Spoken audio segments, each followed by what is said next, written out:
Hi everyone, I'm Shelly and you're watching There's No Place Like Home. I'm back with another video and today's title is This Generation, That Generation, or This Race. For those of you who have been following along with my On Time online book club, and by On Time, that is the name of the book that I'm reading, On Time, Re-Examining the End Times and Jesus' Return, 2nd edition. I've been having a lot of fun going through it, and as I say in every video, it would be great if you would get the book and follow along and leave your comments about it, but at the same time, you don't have to. I'm trying to also make these videos standalone so that you do not have to purchase the book and read it in order to understand it. I do recommend it though, just because the author, John Paul Miles, he shares so much more information in the book than what I am about to share in the videos. This is really just about discussing it because this was the first book about full preterism that I actually read. I don't think that I shared that in any of my other videos. Yes, this was my first full preterism book, and this was when I was just getting started, just trying to understand, just trying to figure things out, and this helped me so much and just brought so many things together. And you know, I'm so thankful that John Paul Miles wrote this book. Today we're going to be covering chapter 5, Did Jesus Mean This Generation? Now I have to point out, if you hear a humming in the background, I had to record in a different room because it's like 100 degrees outside today. So I didn't want to turn off my air conditioner in order to record in the other room where I usually record, because if I would turn off the air conditioner, it would be 90 degrees in my house within 10 minutes. It's actually, I'm in the dining room right now and there's no air conditioner in here and I'm already sweating, and it's only the next room over from the living room where the air conditioner actually is. So all that to say, if you hear a humming in the background, it is likely either the air conditioner in the other room or it is my son's computer, which is still turned on.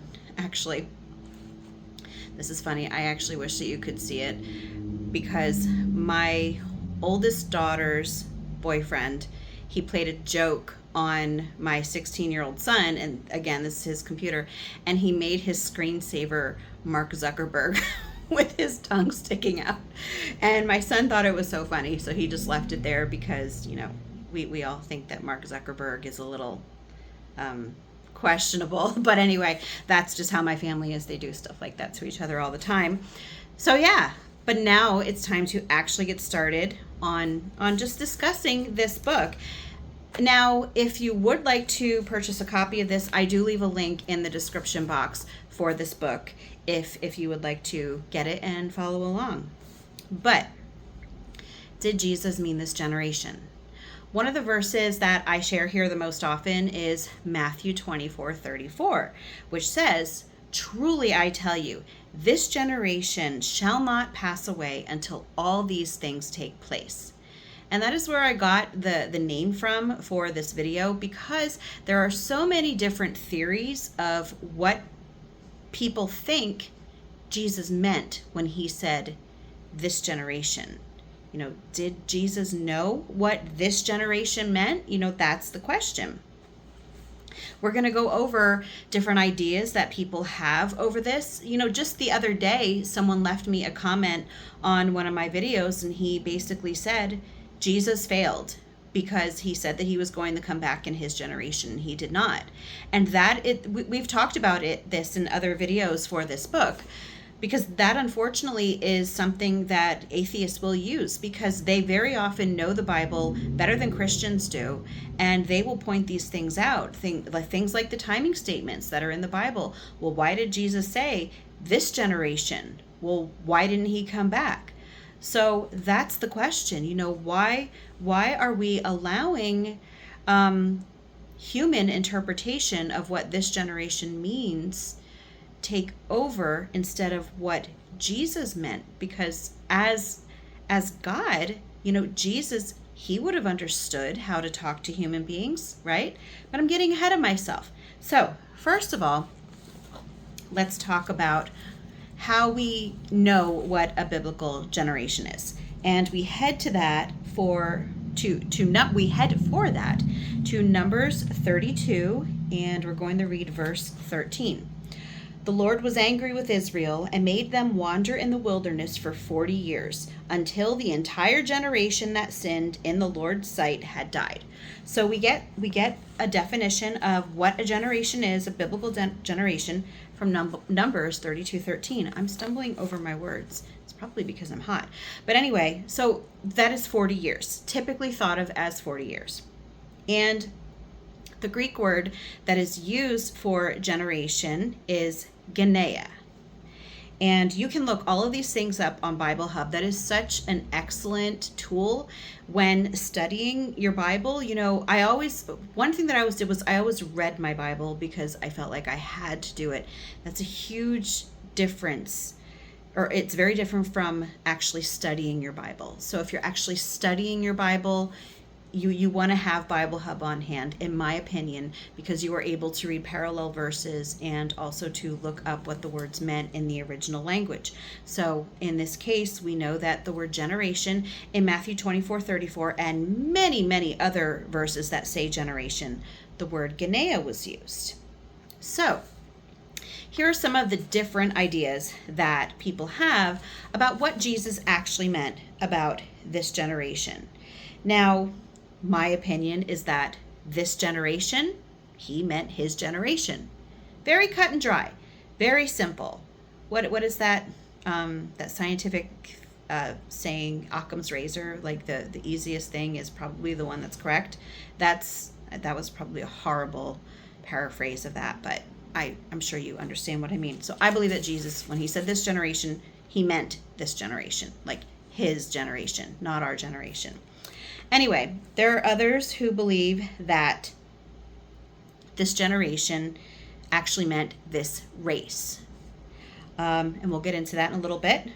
Some others understand that this generation refers to the generation that witnesses the signs of the end times. And then there are others who think that Jesus was saying this generation, referring to his own, but they think that part of the Olivet Discourse meant up to the first century, but the rest is still awaiting future fulfillment. So that is often called partial preterism. Like they will understand, actually not even just partial preterism, to be honest, because I do know that there are some progressive dispensationalists who agree that parts of at least Matthew 24 are referring to the destruction of the temple. So still getting ahead of myself. But yeah, so there are people who think that this generation, he meant this generation, but not for the whole, not for all of what he was saying, just for some of it. They think there was like a dividing line, which we will get into. And then there are those who believe that Jesus's words had a double fulfillment. We're going to start off with the most common claim. This is the one that I receive in the comments the most when I'm talking about Jesus saying this generation. People will tell me, well, it didn't mean generation. What it really meant was this race. So here's what John Paul Miles has to say about this. This interpretation conflicts with how Jesus always uses generation in the New Testament to describe the people living at that time. And I counted, and if I counted correctly, John Paul Miles shared 21 examples of Jesus using generation, and it meaning that the generation of the people living at that time. I'm going to share 3 of those with you. I'm not going to share all of the examples with you. If you want to see all the examples, you can get the book and see them. But one of them is Matthew 1:17. So all the generations from Abraham to David were 14 generations. And from David to the deportation to Babylon, 14 generations. And from the deportation to Babylon to the Christ, 14 generations. So that was not Jesus saying that. That was Matthew writing that. But it is clear that when he was saying generations here, he meant actual generations. He was not talking about a race. Luke 1:48. For he has looked on the humble estate of his servant. For behold, from now on all generations will call me blessed. Those were Jesus' words. Mark 9:19. And he answered them, O faithless generation, how long am I to be with you? How long am I to bear with you? Bring him to me. So in that one, it's obvious he's talking to the generation at his time, because he's saying to them, how long am I going to be with you? How long am I going to have to put up with this? He means the people that are there, his contemporaries. He does not mean an entire race of people. That would be inconsistent with the context completely. So let's get into the idea that this word meant race and not generation. The Greek language actually has a distinct word for race or kind, and that is genos. So we have genos, which means race or kind, and then we have genea, which refers to a specific generation. Now, there are those who will tell you that the word genea is actually derived from the word genos, and that is actually something that I have heard people tell me, even just in everyday life, not even just online. And so I printed this out so that I can read to you the difference. Okay, I found this online, and it does. Genea does come from the word genos. So let's read what it says about that. Yes, the Greek word genea, meaning generation, is derived from genos, which has a broader meaning, including race, kind, or family. While genea primarily refers to a specific period of time, a generation, it can also carry connotations of lineage and shared descent similar to genos. So here's a more detailed explanation. Genos. This word has a wide range of meanings, including race, kind, family, lineage, and even a social group with a common ancestor. Genea is derived from genos and is most commonly used to denote a specific generation of people alive at a particular time. The connection between the two words lies in the shared concept of descent and lineage. While genos encompasses a broader range of relatedness, genea narrows it down to a specific period of time. We do have an example in the New Testament of the word genos being used, and that it is clearly being used to mean race, and that is how it is translated as well. And that is in 1 Peter 2:9, where he says, "You are a chosen race," and he used the word genos. However, that is not the word that Jesus used when he talked about this generation in Matthew 24:34. And it's not just Matthew 24:34. He also said a similar thing to that, because they were giving the same account. So Luke and Mark, it's just that Matthew 24 is the most popular rendition of the Olivet Discourse. And I'm going to share with you my theory on why the Matthew 24 one is the most well known. Just my theory, but anyway. And what John Paul Miles said was, if Jesus had meant this race, he would have used genos instead of genea, the term for generation. And I agree with that. I think that is very clear. You know, there are so many, and I told you that John Paul Miles, I'm just going to call him John Paul instead of just sharing his entire name every time. But he shared 21 examples, but that's not even all of them. That's just some of the examples, and I encourage you to go through and look at all the times genea is used. Again, you can go to Bible Hub for that. You can use Strong's Concordance for that.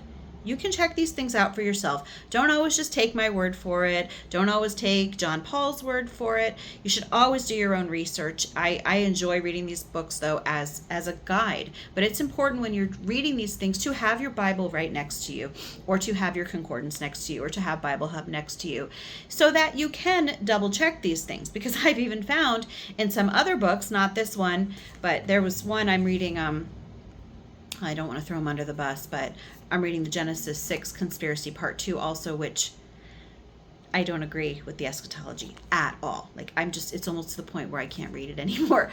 But I have found some discrepancies in like geography and things like that. So it is really important to do your own research. Don't always just take everyone's word for it on everything. But anyway, so now we're going to get into the next theory that people have for what this generation actually meant. And John Paul said, some interpret the generation in Jesus' end time prophecies as referring to that future generation, or the generation that sees these signs. So that is, a question that I ask people all the time. So we're talking about a future generation, or the generation that sees these signs. Okay, but then why didn't Jesus say that? Why didn't he say a future generation? Why didn't he say the generation that sees these signs? He said this generation. He didn't say that generation. I think that Jesus, he knew what this means. If I say I am reading this book, I'm not talking about a book that's all the way out in my living room on the bookshelf, because then I would say I'm reading that book. Jesus certainly, he understood how to communicate, right? So if you are of that mindset that this generation was actually referring to the generation that sees these signs, we can look at scripture to get some clues about this. So first we're going to read from Matthew 24, verses 1 to 3. And this is, the disciples' questions to Jesus. As Jesus was leaving the temple grounds, his disciples pointed out to him the various temple buildings. But he responded, "Do you see all these buildings? I tell you the truth, they will be completely demolished. Not one stone will be left on top of another." Later, Jesus sat on the Mount of Olives. His disciples came to him privately and said, "Tell us, when will all this happen? What sign will signal your return and the end of the world?"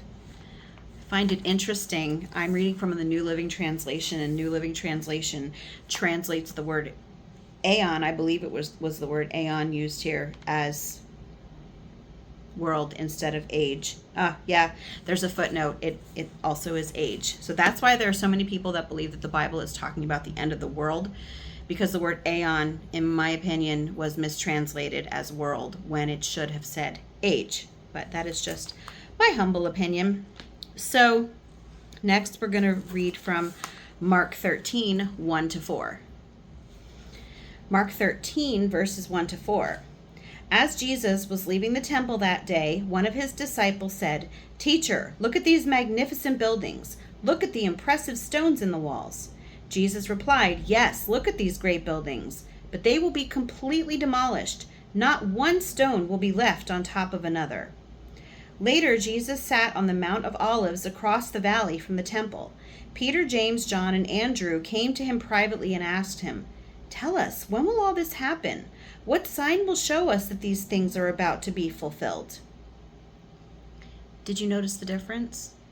In Matthew 24, it is translated as saying, how will we know that what signs will you show us before the end of the age? So Matthew 24, a lot of people will say, well, they're actually talking about two separate questions. They're not talking about the same thing. But if you read it in Mark 13, it certainly does sound like these questions are related to one another.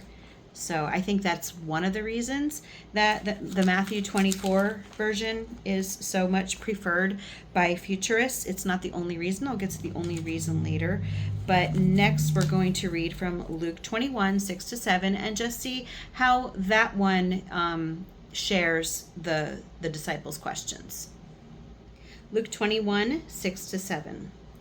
"The time is coming when all these things will be completely demolished. Not one stone will be left on top of another."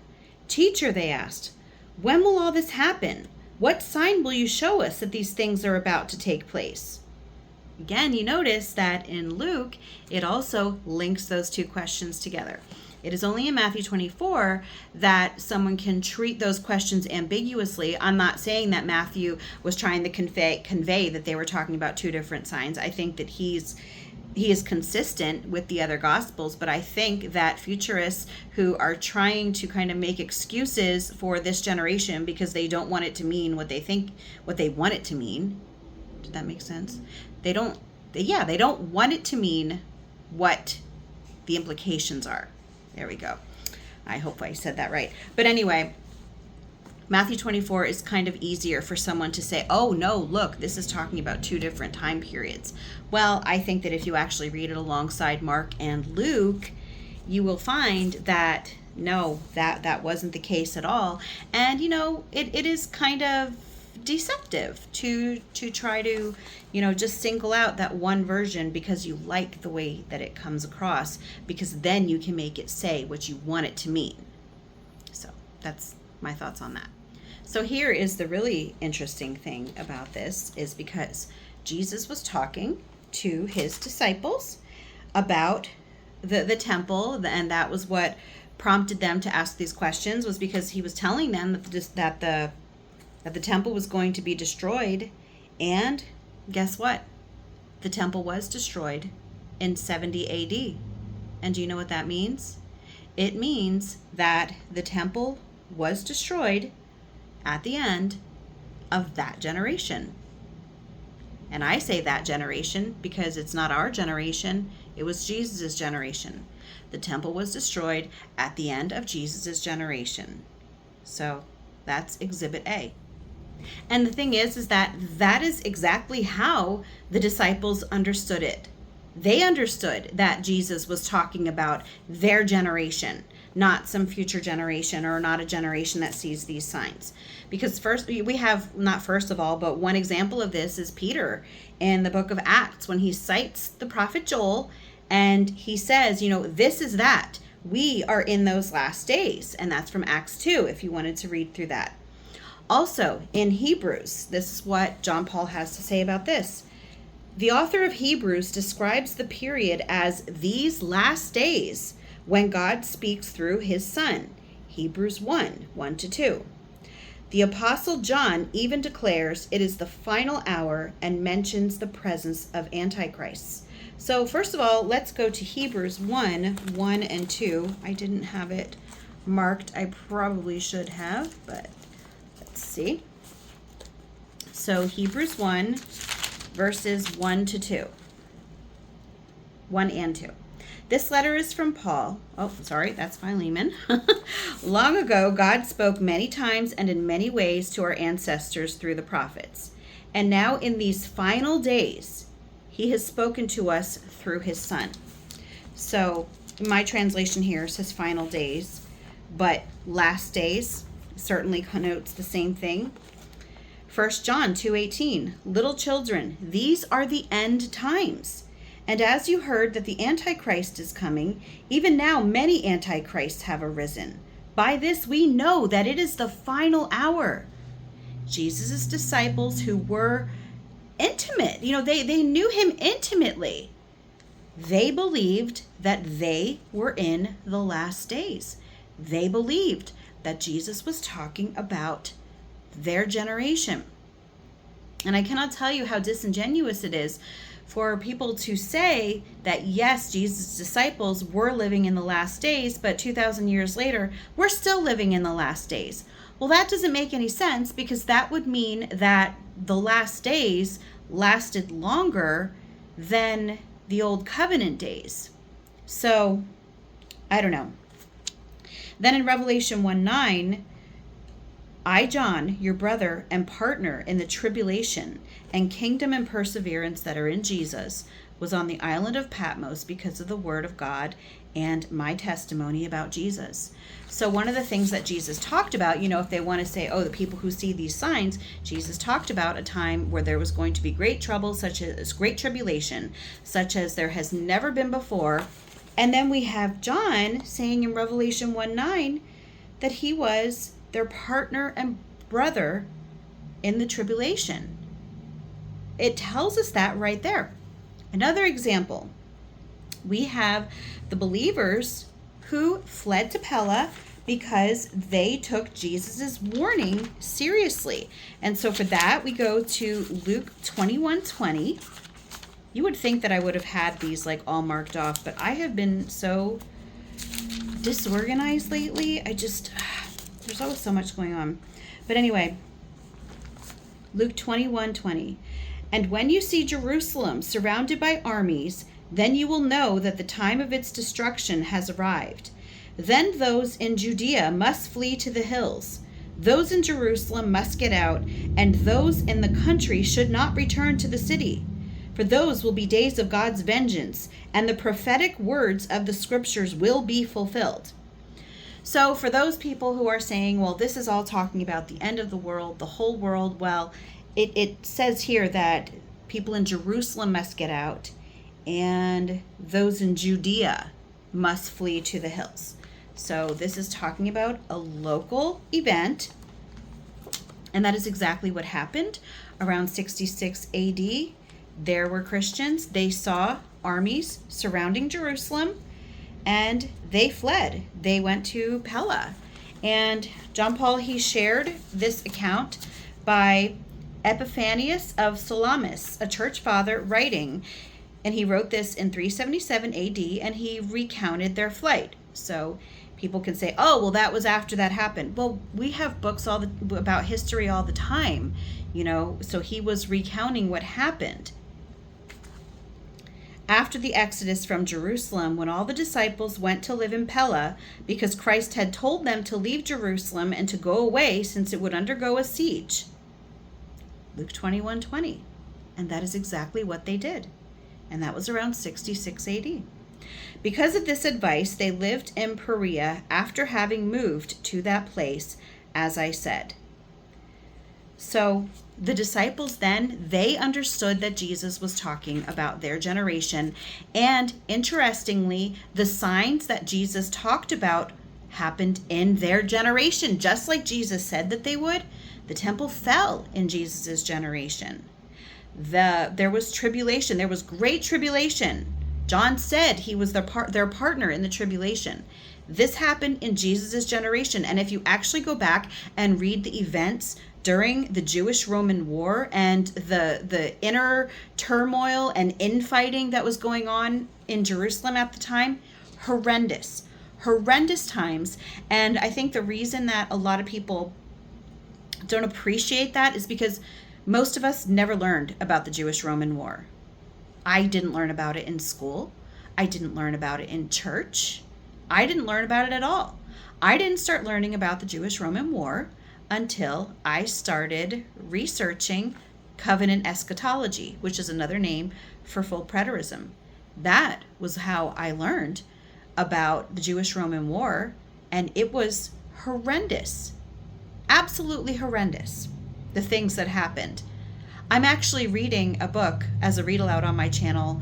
It's called The Destruction of Jerusalem, and in which it shares exactly what happened during that time. So if you're interested in knowing more about that, if you don't want to read the book yourself, I'm reading it right here on my channel. So, think about doing that. So again, some of the things that Jesus talked about: tribulation, his generation, check. Destruction of the temple, check. Jerusalem surrounded by armies, check. I don't know. It certainly seems to me like his generation was the one that was experiencing the signs, seeing the signs. Okay, so the next section that we're going to be going over in this book is called Two Returns, and it starts on page 38. I'm so bad about sharing what page I'm going on, so if you're following along with the book, my apologies. I hope to get better at that, but I'm sure that you're able to follow along anyway. But John Paul says, Jesus's Olivet Discourse addresses, there are some people who suggest, such as World Video Bible School, a popular source of Christian edification, and scholars like Thomas D. Ice, PhD, suggest that Jesus's Olivet Discourse addresses two separate events: the fall of the temple in the first century and a distant future return of Christ. They interpret the disciples' question in Matthew 24:3 as divided into two distinct parts, as marked in the following. And this is what I was alluding to before. In Matthew 24, it kind of makes it easy for them to kind of put a separation between the questions. But later we're going to see, again, we already read them in the other gospel accounts. They're not separate events. But anyway, this is what they try to do. In Matthew 24:3, while Jesus was sitting on the Mount of Olives, the disciples came to him privately. Tell us, they said, number one, when will these things happen? And they're referring to the temple of the destruction of the temple. And then number 2, what will be the sign of your coming and the end of the age? So to people who are trying to push this view, they will say that number 1 was about the first question, when will these things happen, is asking when the temple is going to fall. And so they were talking about the AD 70 destruction of the temple. But then the second question, what will be the sign of your coming and of the end of the age? Now they're looking forward. They're looking into the future. They're looking way beyond the temple. And then if you, the people who do believe this theory, they will say that the division begins at Matthew 24:36. They say that there's like a division there. Matthew 24:36 says, however, no one knows the day or hour when these things will happen, not even the angels in heaven or the Son himself. Only the Father knows. So that is the verse that they will typically interpret as shifting to a discussion of a future global event. So they believe that everything up to that point was talking about up until AD 70, but then after that is talking about a future event. But let's read Luke 21:36. Luke 21:36 says, so keep watch at all times and pray that you may have the strength to escape all that is about to happen and to stand before the Son of Man. So if you look at this as being 2 separate events, one up to AD 70 and then one for the far off future, if you read this, that's not possible, because first of all, Jesus said, pray that you may have the strength to escape all that is about to happen. So you might think, okay, well, that's AD 70, so that is about to happen for them. But then he also said, to escape all that is about to happen and to stand before the Son of Man.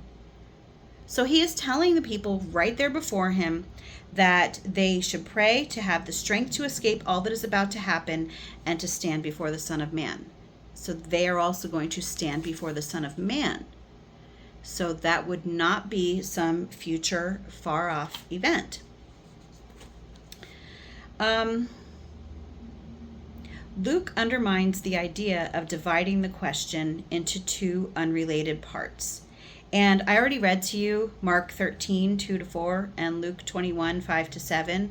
When the disciples were asking the questions, those Gospels, they made it very clear that the 2 questions were related, that they weren't 2 separate events. So what John Paul says is that it's clear in Mark 13:2-4 and Luke 21:5-7. It's clear that the disciples were asking about when the temple would fall and what would be the sign that it was about to fall, not the temple's fall and the end of the world.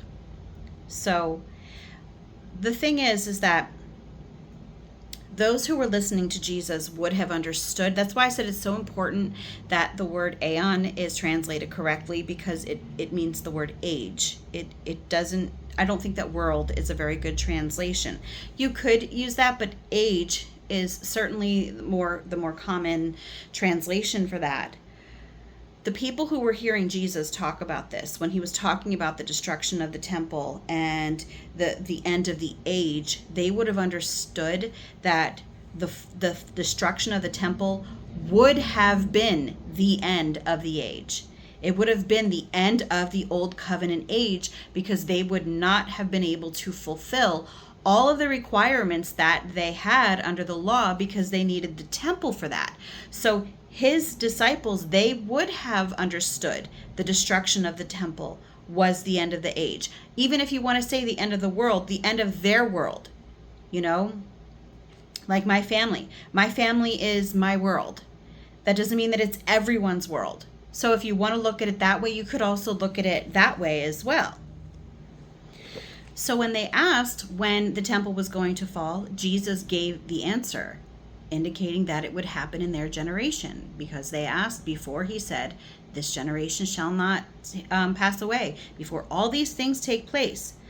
Interestingly, though, he also instructed them to watch for his return on the clouds as a sign that the temple's destruction was imminent, and that's per John Paul. And then we're going to look at Matthew 24, verses 30, and then 32-34. And then at last, the sign that the Son of Man is coming will appear in the heavens, and there will be deep mourning among all the peoples of the earth. And they will see the Son of Man coming on the clouds of heaven with power and great glory. Now learn a lesson from the fig tree. When its branches bud and its leaves begin to sprout, you know that summer is near. In the same way, when you see all these things, you can know his return is very near, right at the door. And then that was when he said right after that, I tell you the truth, this generation will not pass away from the scene until all these things take place. So in my opinion, he was talking about his generation, and he was even talking about his generation, to look for the sign that the Son of Man is coming and will appear in the heaven or on the clouds. Later on in this book, we will also get into what that means, coming on the clouds, because this is something that is consistent with judgment language used in the Old Testament as well. Okay, so the next section is called Why They Must Watch. And by they, we mean the disciples. This is on page 40. And Jesus said his return would be like the days of Noah, when Noah hid in the ark and the flood swept the rest away. And that's Matthew 24, verses 37 to 42. When the Son of Man returns, it will be like it was in Noah's day. In those days before the flood, the people were enjoying banquets and parties and weddings right up to the time Noah entered his boat. People didn't realize what was going to happen until the flood came and swept them all away. That is the way it will be when the Son of Man comes. 2 men will be working together in the field. One will be taken, the other left. 2 women will be grinding flour at the mill. One will be taken, the other left. So you too must keep watch, for you don't know what day your Lord is coming. So there are so many theories that people have about what this means, the days of Noah. And one of the theories that I used to I kind of clung to it a little bit just because I found it interesting. And this is actually one of the reasons that I'm having a hard time reading Genesis 6 Conspiracy 2, because this is like Gary Wayne's point of view. There are people who believe that what Jesus is talking about in the days of Noah is that Jesus is telling them, not telling them, but not telling them. Like he's not telling them verbally, but he's insinuating that in the end times there are going to be giants and hybrids. And so I was always one who liked fanciful stories and fairy tales and science fiction kind of stuff. So I was like, oh, that sounds really cool. So for me, unfortunately, I would go more with my feelings on how something made me feel and how much interest it gave me, or how much it caught my interest, instead of thinking about, okay, but is this biblical? Is this really what it says? So I know that that's what a lot of people are thinking by what it means by the days of Noah, or they'll even say, oh, transhumanism. We're in the days of Noah now because of transhumanism. And I do not believe that that is what it's talking about now. And again, I believe the days that Jesus was talking about were in the 1st century. But there are some other examples that he gives besides just the days of Noah. It says that it also gives the example of Lot fleeing Sodom, and he's told, don't turn around. And an example of that is that when I told you about the Christians, they fled to Pella so that they wouldn't be trapped in the city, so that they wouldn't be, quote, swept away like those who were swept away by the flood, because they were not in that ark, which is symbolic of Jesus. That ark is symbolic of salvation. And, even if you look at Lot's wife, she took the time in this judgment to turn around and look and see what was going on. And she was, turned into a pillar of salt.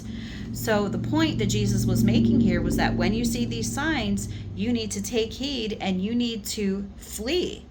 You need to keep watch so that you understand that these things are going to happen. And most people are not going to see the signs. And there were, unfortunately, a lot of people who died. Again, I believe I'm getting ahead of myself. I'm getting ahead in the book, but you know me. I believe this is talking about during the Jewish-Roman War. There were 1.1 million Jews who died. So, yeah, that's what I believe that's talking about. So next, John Paul says in the next section, page 41, Luke 17 prohibits a division. So if we were talking about how Matthew 24:34, it said, or not Matthew 24:34, how there was a division according to some people in Matthew 24:36, and they're like, okay, now this is a transition, now we're talking about the future. But Luke 17:22-37, according to John Paul, challenges the idea that Matthew 24 can be neatly divided into two separate sections addressing different time periods. And so this comes from the Berean Bible Church of Virginia Beach. I mention them here a lot. It is so hot in my dining room. You have no idea. It must be at least like 82 degrees in here. But anyway, just my little aside. And this is what the Berean Bible Church had to say. Those who attempt to divide Matthew 24 say that section 1 refers to the events of AD 70, but they say section 2 refers to events yet future to us. If the 5 prophetic events of Matthew 24 that are found in Luke 17 are numbered 1, 2, 3, 4, 5, Luke's numbering of the same events would be 2, 4, 1, 5, 3. As Don Preston would say, do you catch the power of that? So many people use Matthew 24 and they say, okay, this is the order that this is going to happen. This is where the division is. So for each prophecy in Matthew 24, they tell you what order it's going to happen, and then they use that to determine when, and they say, so this is the correct order, 1, 2, 3, 4, 5. However, Luke, and here's why Luke 17 is not used as often as Matthew 24, because Luke shares the same prophetic events that Jesus does, but in Luke, they're in a different order. Instead of 1, 2, 3, 4, 5, in Luke, those events are 2, 4, 1, 5, 3. And unfortunately for those who are trying to use Matthew 24 to divide things, some of the same events in Luke are actually in the section that would be for those following Matthew 24 to be before AD 70. And then at the same time, there are events listed in Luke 17 that Matthew 24 would take to be in the future, but Luke has them earlier. So I don't know if I'm explaining this well to you, but there is a chart here in this book. It'll be really helpful for you if you have this. But it has it laid right out here, Matthew 24 and Luke 17. And so I will just give you 2 examples. So in Matthew 24, the third event, which is in their section, when I say there, I'm saying the futurists who follow this theory, event 3, for wherever the carcass is, that is where the vultures gather together. So the people who follow the Matthew 24 division say, okay, that's talking about AD 70. However, if we follow this split, the event that we just talked about is the last event that was spoken about in Luke, which if you think that it's divided between AD 70 and future, well, if it's an AD 70, it certainly wouldn't be the last event in Luke, but it is.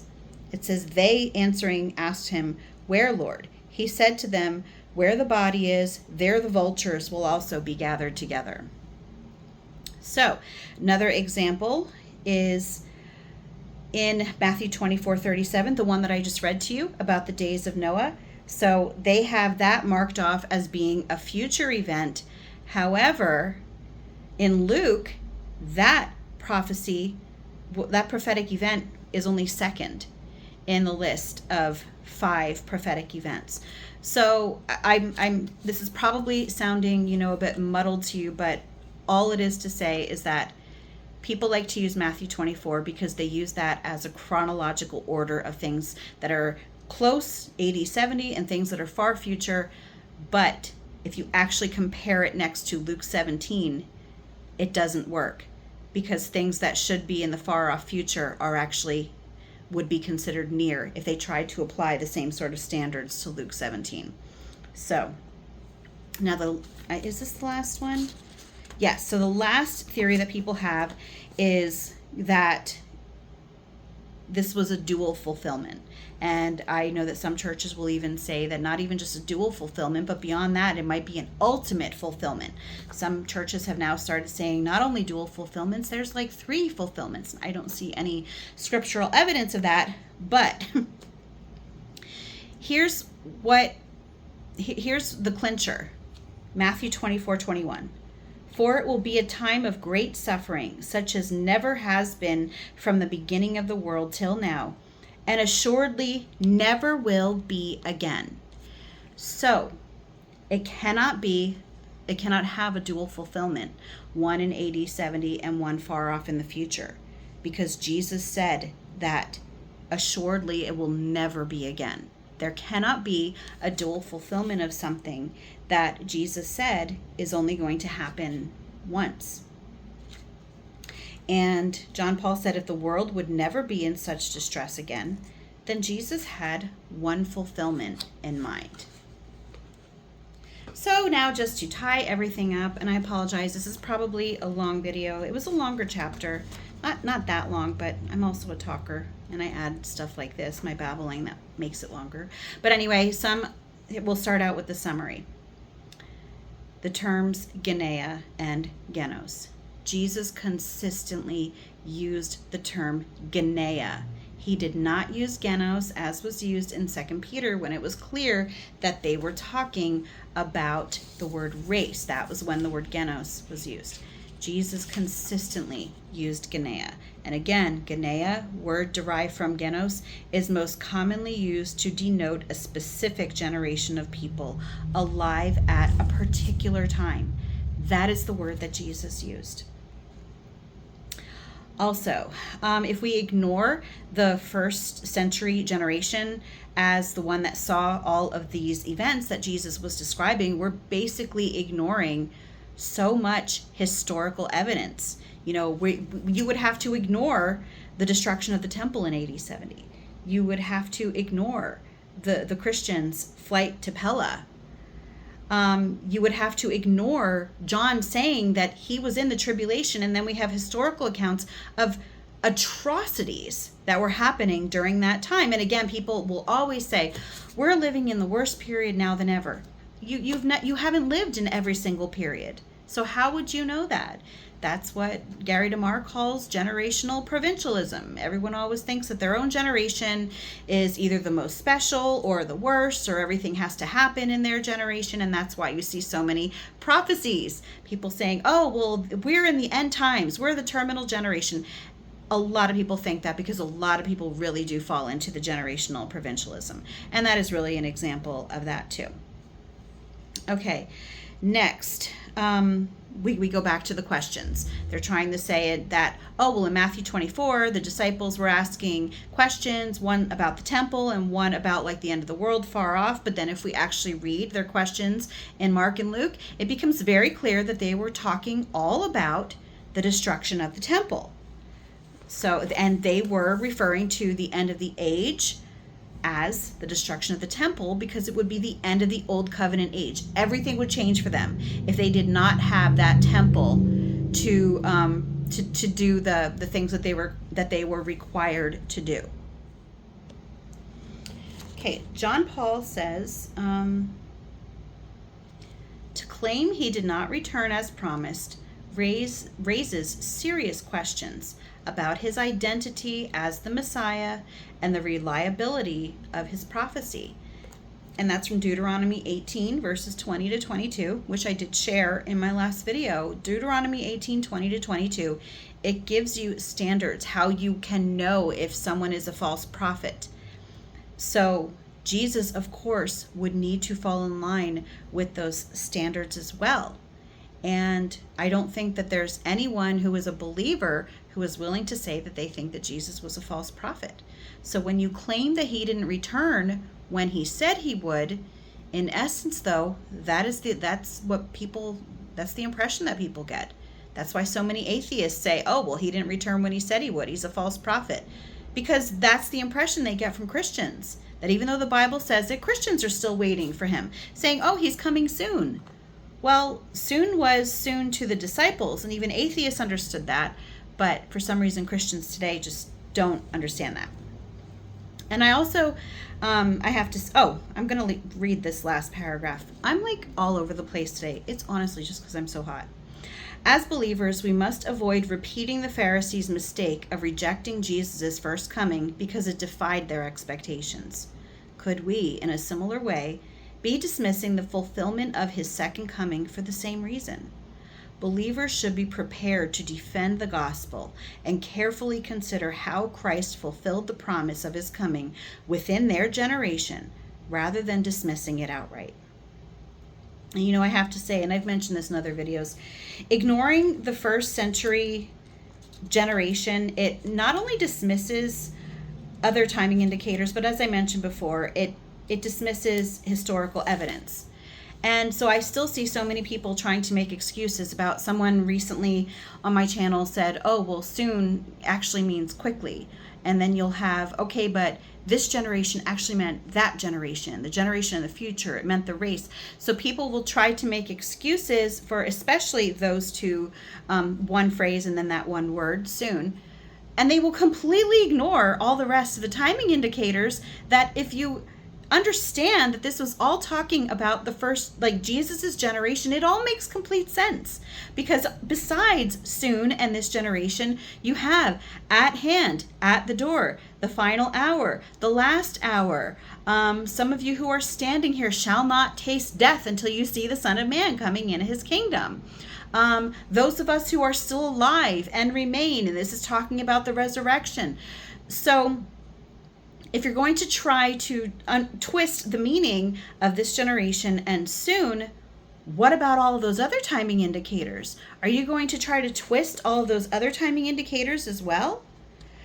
So yeah, I think that's all that I have for today. I wrote a bunch of stuff that I wanted to share with you at the end of this video, but I always get ahead of myself, so I shared it earlier in this video, so I don't have to say it again.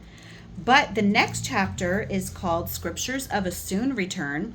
And this chapter, this one here, not that one like the end of the book, but this chapter, chapter 6, is chock full of scriptures showing a soon return. Completely full of them. And that's what we're going to be getting into in the next video. But anyway, that's all that I have for you today.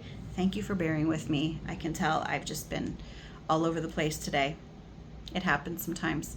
If you like this video, give it a thumbs up. If you haven't subscribed and would like to hear more of what I have to say, I would love if you would do that. If you have any questions or comments, you can leave them down below. And if you like my work and would like to become a channel member, I will leave a link in the description box for that as well. Or you can just click on it right on my channel page. And I hope you have a great day.